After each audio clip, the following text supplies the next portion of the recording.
அது இன்னைக்கு தமிழ்நாட்டில் ஒட்டுமொத்த பட்டியலின சமுதாயம், ஒடுக்கப்பட்ட சமுதாயம் எங்களுக்கு ஆதரவு கொடுத்தா நிச்சயமாக நாங்கள் ஒரு தலித் சமுதாயத்தை சார்ந்தவர் முதலமைச்சராக நாங்கள் ஆக்குவோம்.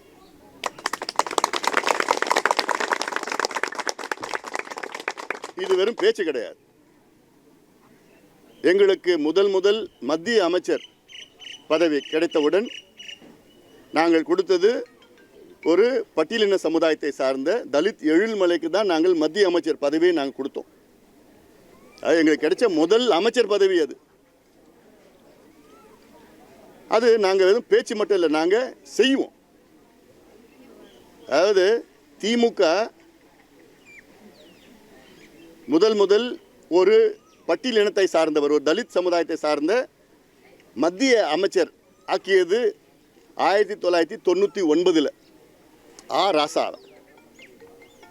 ஆனால் பாட்டாளி மக்கள் கட்சி ஒரு பட்டியலின சமுதாயத்தை சார்ந்த அவரை அமைச்சராக்கியது 1998. நாங்கள் 98லேயே தலித் சமுதாயத்தை சார்ந்தவர் மத்திய அமைச்சராக்கிட்டோம். ஆனால் திமுக முதலாக 99 தான் தலித் சமுதாயத்தை சார்ந்தவரை முதலமைச்சர் ஆக்கினாங்க. எங்கள் கட்சியின் பொதுச் செயலாளர் ஒரு தலித் சமுதாயத்தை சார்ந்தவர். எங்கள் கட்சியினுடைய பைலாஸ் அது.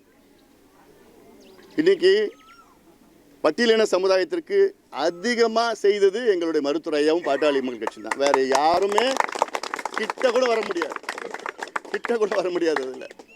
ஆனால் காவல்துறைக்கு தெரியாமல் ஒரு போதை பொட்டலம், கஞ்சா பொட்டலம் விற்க முடியாது, கள்ளச்சாராயம் பொட்டலம் விற்க முடியாது, எதுவும் விற்க முடியாது. ஆனால் காவல்துறை முழுமையாக காவல்துறை உடந்தையோடு தான் இந்த கஞ்சா, இந்த கள்ளச்சாராயம் எல்லாமே தமிழ்நாட்டில் அதிக அளவில் விற்கப்படுகிறது, பயன்படுத்தப்படுகிறது.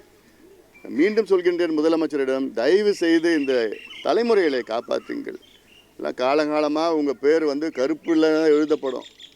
ஏன்னா உங்கள் ஆட்சி காலத்தில் தான் தமிழ்நாடு போதை மாநிலமாக மாறி இருக்கிறது. ஏன்னா போதை அங்கங்கே இந்த கஞ்சா, இந்த காக்கைன், ஹெராயின், அபின், LSD, ஆம்ஃபிட்டமின், ஃபென்டனைல் எல்லாமே கிடைக்குது. அமெரிக்காவில் என்னென்ன கிடைக்குது எல்லாமே தமிழ்நாட்டில் கிடைக்குது.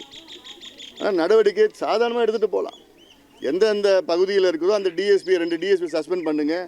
மாவட்டத்தில் அதிகமாக இருந்தால் 2 எஸ்பியை சஸ்பெண்ட் பண்ணுங்கள். தானாக நடக்கும், தானாக கட்டுப்படுத்துவாங்க.